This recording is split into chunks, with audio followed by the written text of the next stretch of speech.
Let's talk about how accessibility audits are conducted. And it's so important to address this because right now, Google's AI overviews are promoting the idea that we combine, quote, automated testing with manual testing. And that is incorrect. So on the screen with me, I have a Google search, how to conduct accessibility audit. And then the AI overview reads in part, to conduct an accessibility audit, define the scope and choose the technical standard like WCAG. Okay, so far, so good. And then it continues, then perform a combination of automated testing using tools to find common issues and manual testing using keyboard, screen readers, and visual inspection to find complex barriers. This is incorrect, and this is problematic because it brings about this notion that we need to use an automated scan, and then we are taking those scan results and then combining them with the issues that we identify through manual evaluation. And that is not what is happening with an accessibility audit. All right, so let's now tab to an Audio Eye article titled Why People Plus Automation is the Right Approach to Accessibility Testing. What we're going to do is I've taken some snippets from this article and I'm going to address each. But before we start, I want to note that the author of this article is Jeff Curtis. And I've opened up his bio in another tab and it reads, Jeff Curtis is the senior content manager at AudioEye. He is relatively new to the accessibility space, but learning every day from AudioEye's team of subject matter experts and advocates. And it reads, prior to AudioEye, Jeff was a copywriter at Meta, where he helped teach small business owners how to advertise effectively on Facebook and Instagram. Okay, so the point here is that Jeff Curtis is new to accessibility. So keep that in mind as I read through these different snippets. So here, the first snippet is the start of the article, and let's just go ahead and read through it. Ever heard the story of Goldilocks and the Three Bears? In it, we learn that porridge is a dish best served lukewarm, not too hot, not too cold. It's an analogy that can be applied to almost any scenario, from labor markets to digital accessibility testing. Sometimes the perfect solution, whether it's the temperature of the porridge or the best way to use technology, lies in the middle of two extremes, not too hot, not too cold. Okay, that is a horrible analogy that doesn't fit with accessibility audits at all. The right approach is the one that aligns with full WCAG conformance. That is what we are after, right? When we talk to consumers in this marketplace, when we look at what compliance requires, everything is centered around WCAG conformance, or at least it's a best practice, right? So we want to make our digital assets fully WCAG conformant. But I continue on. This framing sets the stage for the article's assertions. So let's continue on with some of those assertions. All right, so now we just have a screenshot of a heading and it reads, automation is an important first step. It is not. So I write here, we can skip it all together and start with an audit. And there's two important vantage points to consider here. One is the vantage point of an accessibility practitioner, and the other is the general consumer in the market. So for a practitioner, they can do what they want, right? Because these are experts, these are people who are familiar with the limitations and the capabilities of scans, where they fit, how to evaluate these scan results, how to add those results or use those results as a review for the technical evaluation that is happening. So a practitioner can start however they want. They understand scans. For the general consumer in this market, you do not need a scan. A scan does not need to be a part of your process. It can definitely be, in fact, it's a recommended secondary review of the manual evaluation that occurs during an accessibility audit. But it is not something that consumers in this market need to be concerned with, because as I write, in fact, starting with a scan and fixing those issues would delay the audit. And that is what happens sometimes, is consumers will be introduced to a scan and they will start looking at the scan results and fixing those issues, but they will inevitably find out that everything comes back to an audit. So we still need the audit. So again, this is why I said we're not combining anything. A scan is secondary, it's a review, but it's not on a one-to-one basis with an audit. These are two separate things, and they are not equal to one another. All right, so let's continue on. We have another snippet with the heading automation isn't ready to stand on its own. So it continues, when we audited more than 1,000 websites using our own automated solution, it was able to detect up to 70% of common accessibility issues that violated the web content accessibility guidelines and automatically fix about two-thirds of them. That's a higher success rate than any other automation tool on the market, but even the best automation has limits, and that's where human expertise becomes critical. Okay, so one note is I would like to see the study behind this. Where is the research behind this? Show us the actual data, show us the empirical data, give us a demo, because this is an outstanding claim.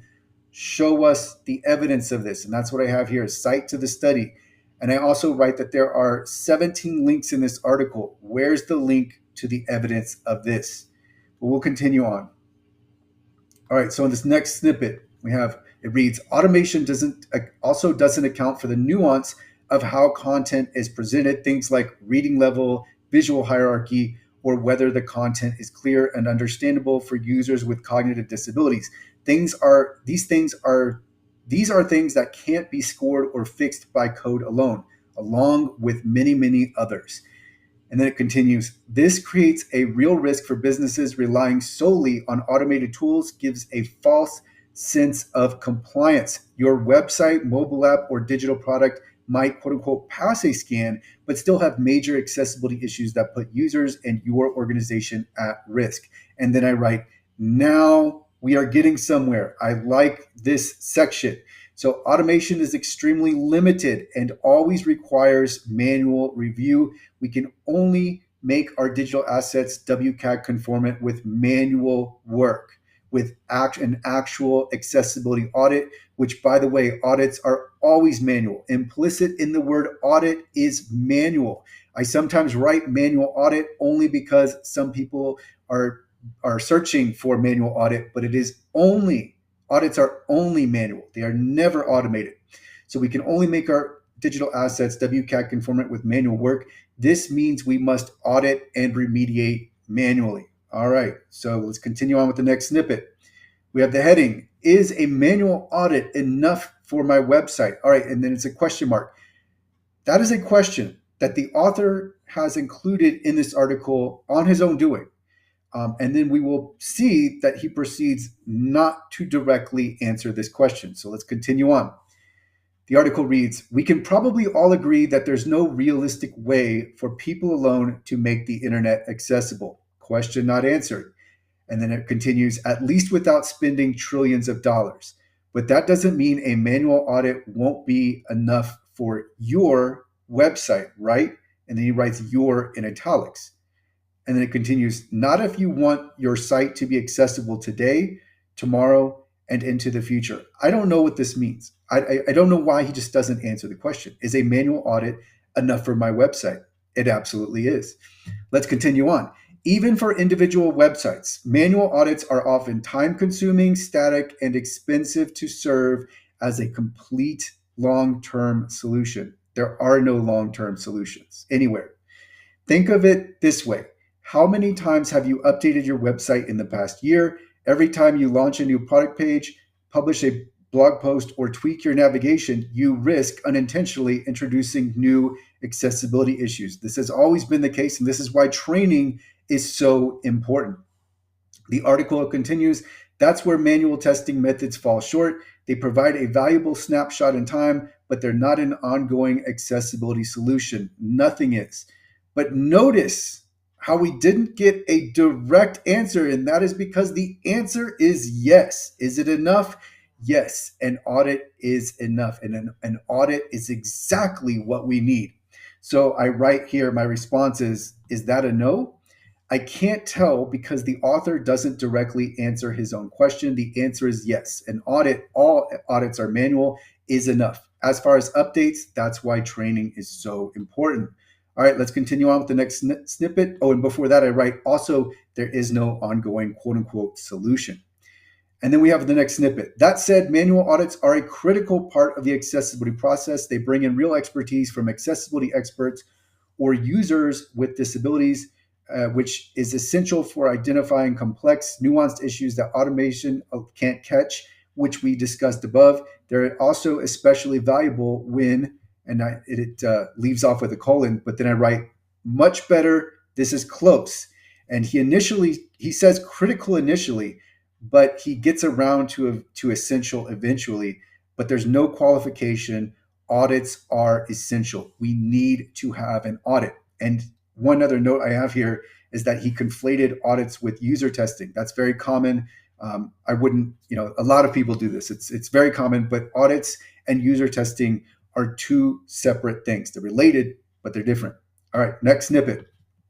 Put simply, manual web accessibility testing is a key part of making your digital content accessible, but it's not the quote just right solution. That's where hybrid testing comes in, filling in the gaps and keeping your site accessible and compliant over time. And then I write, no, put simply, it is 100% necessary without qualification. All right, and so we're almost done with this. And then we have here a heading, making the case for a hybrid approach to accessibility. The article continues, automation is where accessibility starts, not where it ends. It's the fastest way to catch high risk, high impact issues across your website. It keeps pace with your content even as it changes, flags errors in real time, and helps your team stay ahead of potential compliance concerns. And then I write, no, it's not. An accessibility audit identifies all or nearly all accessibility issues and will include those issues correctly flagged by a scan. It's a great place to start, the audit, not a scan.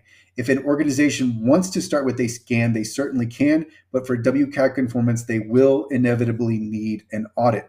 There are benefits to scans, but scans are best leveraged by practitioners who know their limitations. There's nothing inherently wrong with an accessibility scan. There's nothing wrong with it. What's wrong with it is the way that it's often portrayed in the marketplace. And commonly the abilities of scans are inflated. They're overinflated. And so scans are very limited. It is important to know that. And even if we use a scan, we still inevitably need an accessibility audit to reach full WCAG conformance. And then we've got the last part here, and this is 3 paragraphs from a snippet from the article. And then it continues, but as we've seen, automation has its limits. It can't evaluate the accuracy of alt text, the clarity of link labels, or whether your site has sufficient screen reader capability. That's where manual testing comes in, adding essential human judgment to catch the more complex subjective issues that automation can't see. Put simply, a hybrid approach bridges the gap. Automation provides coverage at scale, surfacing the most common problems and reducing the burden on your team. Manual testing brings expert insight, helping you resolve deeper issues and create a more accessible website for all users. Together, they provide the only realistic path to true accessibility, one that's ongoing, cost-effective, and built to grow with your website. Okay, that is a reframing. Together, they are not needed. This is not a combination. An audit is what is needed. And so I write, yes, the first sentence is the key. Automation has limits. Yes, that is so important to know. We cannot rely upon automation for many things. Quote unquote, manual testing doesn't come in. It supersedes, I have here audits, but this should be scans. It supersedes scans. So an audit is, I'll just forget it, but an audit is necessary. A scan is not necessary. A scan can act as a review. It can help us make sure that our audit report includes any accessibility issues that are correctly flagged by a scan, but an audit and a scan are not on equal footing. So most consumers do not need automated scans.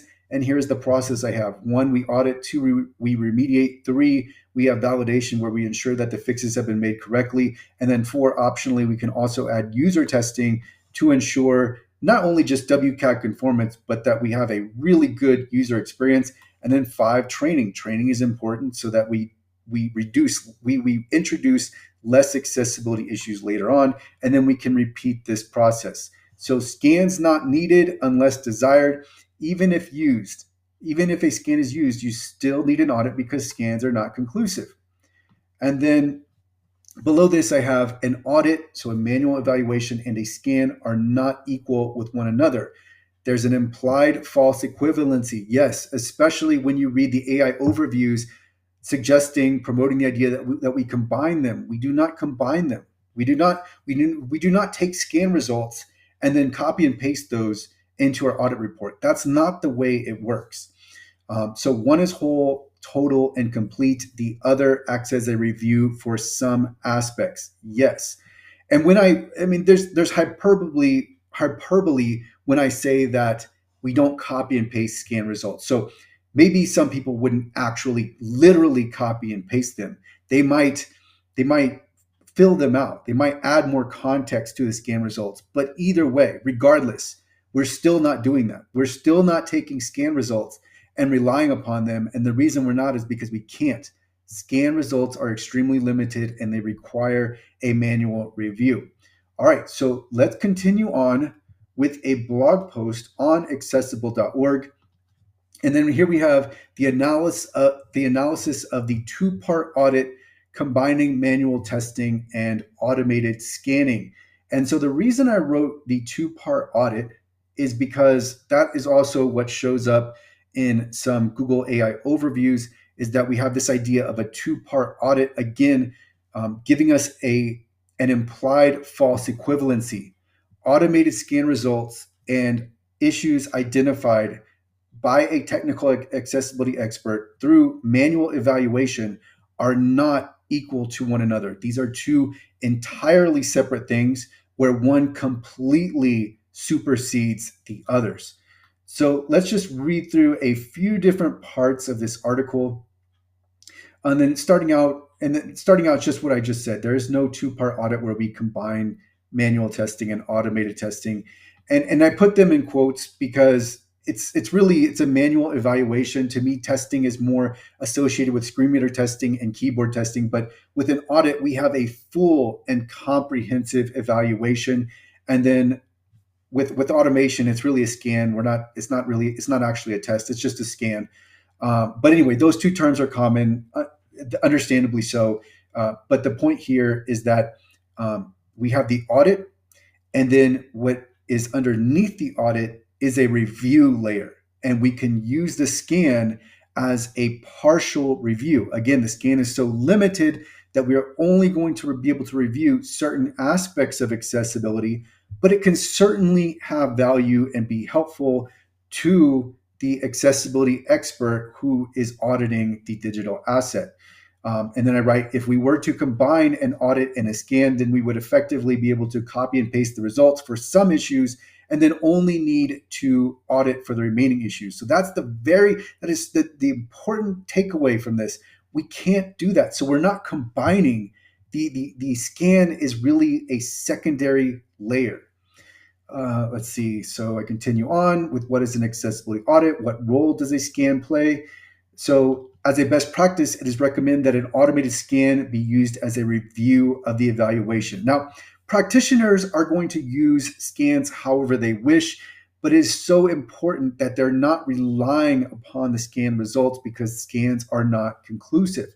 So I continue, the scan should not be used as a primary means of identifying issues, but as a review to ensure that all issues correctly flagged by a scan are included in the audit report. I can even see a scenario where an auditor starts with a scan to get a feel for the accessibility issues, and then they come back and then they work through that. They focus in on those issues that have been flagged by a scan, and then they work through those issues. However, the auditor comes up with the correct issues that completely all of the issues that are within scope for the digital asset. However they do that is the right approach. That's what we need. And the end result of the audit needs to be a complete identification of all of the accessibility issues that exist within scope. But a scan doesn't need to be a part of it. It is a best practice to use a scan, but it's a review. We're never going to rely upon the scan results to be the issues that we've identified. We're going to review everything and make sure that it's accurate and make sure that it's complete. Because scans are largely accurate for what they can flag, but we need to make sure that all of the issues have been completely identified.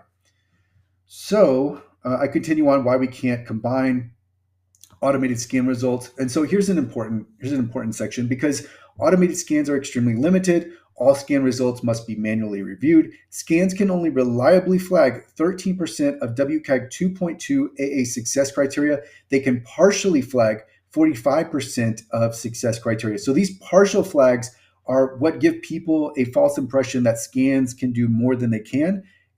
They're partially flagging many issues, several issues.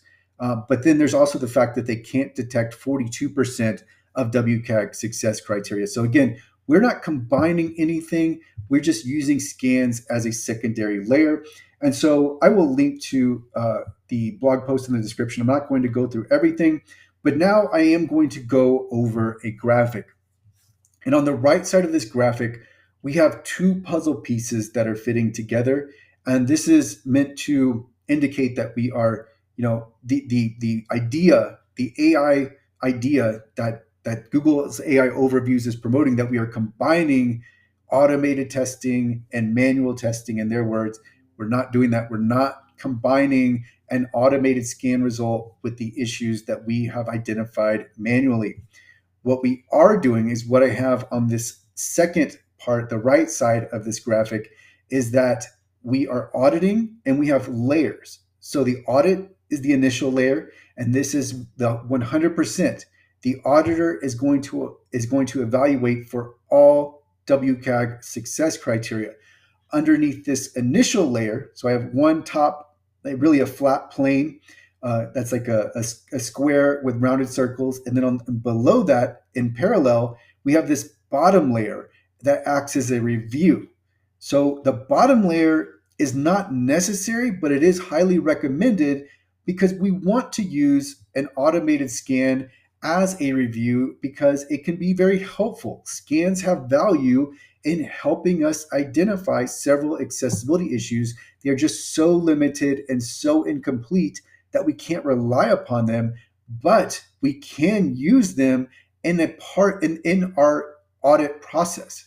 So that's the way to look at this, as layers and not combining. So I have audit on the first layer and then scan as the second layer. We're not combining, we're just working in a process, and then a scan is going to be on the end of that process, but there is no equivalency here. An audit and a scan are two entirely separate things. We want the audit because we want to know all of the accessibility issues that exist on our digital asset.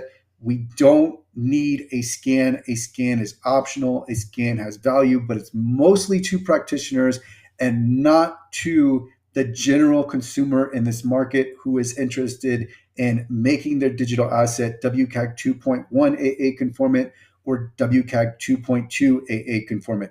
What commonly happens in the digital accessibility marketplace is that scans are given more of an importance than they deserve. And so my entire point is not that scans can't have value and not that scans can't help developers or other practitioners who choose to use scans, but that scans should be looked at for exactly what they are and nothing more. I will include more resources in the description for this video.